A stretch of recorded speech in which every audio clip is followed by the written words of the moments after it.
Cape Canaveral, Florida. An unmanned Delta rocket carrying a $45 million military satellite is about to blast off.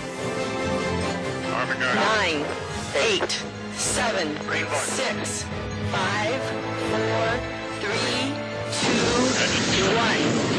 0. We have ignition and liftoff from Cape Canaveral Air Station of the Air Force Delta II launch vehicle carrying the new GPS-2R satellite.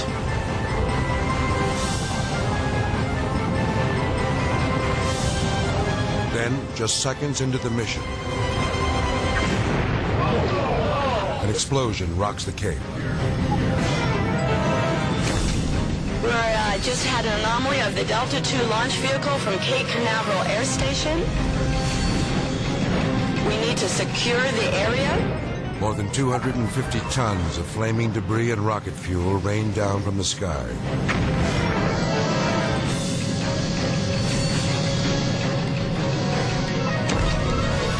The explosion occurs so close to the ground that the area around the launch pad looks like a war zone.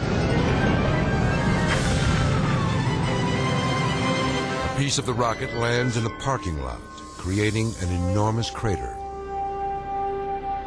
More than 24 cars are destroyed by the blast. The heat of the explosion is so intense it melts their windshields and tire rims.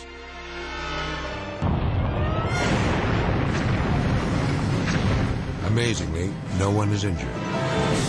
Investigators later determined that a 17-foot-long crack in one of the rocket's boosters was the cause of this devastating accident.